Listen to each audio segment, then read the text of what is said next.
ಆತ್ಮೀಯ ಬಂಧುಗಳೇ, KSV ನಿಲಯ ನೂರಾರು ಜನ ಕುಂಚಿಟಿಗ ಜನಾಂಗದ ವಿದ್ಯಾರ್ಥಿ, ಗ್ರಾಮೀಣ ಪ್ರದೇಶದ ವಿದ್ಯಾರ್ಥಿಗಳಿಗೆ ಒಂದು ಜೀವನವನ್ನು ಕಟ್ಟಿಕೊಟ್ಟಿದೆ.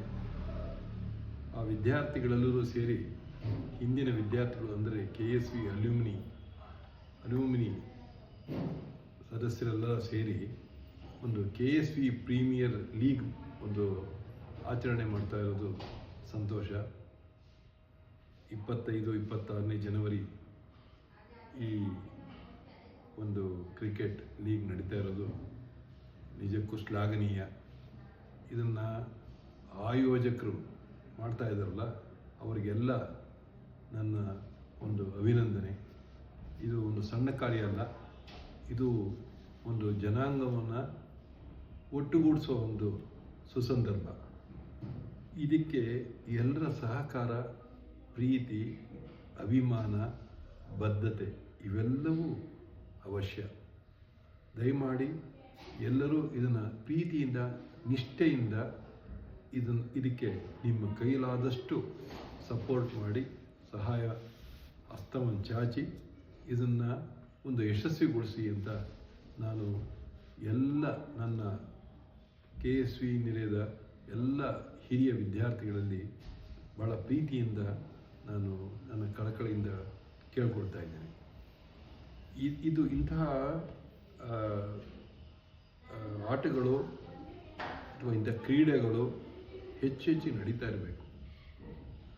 ಇದರಲ್ಲಿ ಏನಾಗುತ್ತೆ ಅಂದರೆ, ಇದರಲ್ಲಿ ಒಂದು ಸಂಘಟನೆ ಶುರುವಾಗುತ್ತೆ, ಅಭಿಮಾನ ಬರುತ್ತೆ. ನಾವು ಸುಮ್ಮನೆ ಇದ್ದರೆ ನಿಂತು ನೀರಾಗ್ಬಿಡ್ತೀವಿ.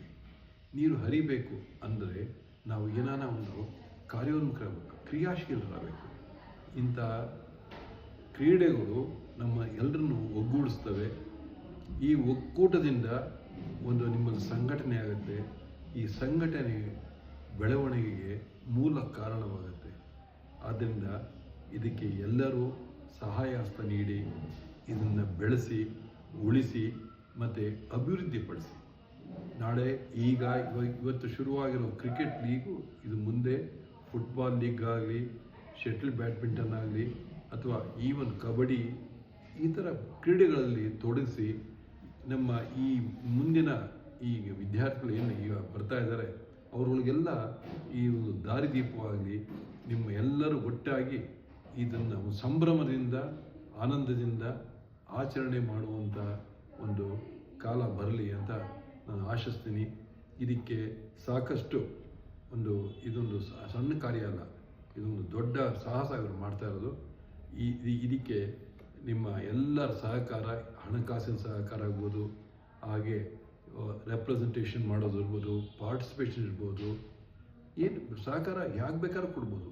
ಅದು ಕೊನೆಗೆ ಏನೂ ಮಾಡೋಕ್ಕಾಗದಿರೋರು ಅಲ್ಲಿ ಬಂದು ಅದರಲ್ಲಿ ಆ ನಡೀತಾ ಇರೋ ಕ್ರೀಡೆಗಳಿಗೆ ಒಂದು ಸಣ್ಣ ಸಹಾಯ ಹಸ್ತ ನೀಡಿದ್ರೆ ಅದು ಒಂದು ಉತ್ತಮ ಒಂದು ಸಂಸ್ಥೆಯಾಗಿ ನೀವು KSVನ ಹೊರಗಡೆ ಇಲ್ಲಿ ಬೆಳೆದಿದ್ದನ್ನು, ಕಲ್ತಿದ್ದನ್ನು ಹೊರಗಡೆ ಜನಕ್ಕೆ ತೋರಿಸೋದಕ್ಕೆ ಭಾಳ ಸಹಾಯ ಆಗುತ್ತೆ ಅಂತ ನಾನು ಭಾವಿಸ್ತಾ ಇದ್ದೀನಿ. ನಿಮ್ಮೆಲ್ಲರಿಗೂ ಯಶಸ್ವಿಯಾಗಿ ಜಯಗಳಿಸಲಿ ಅಂತ ನಾನು ಹಾರೈಸ್ತಾ ನಾನು 2 ಮಾತನ್ನು ಮುಗಿಸ್ತಾ ಇದ್ದೀನಿ.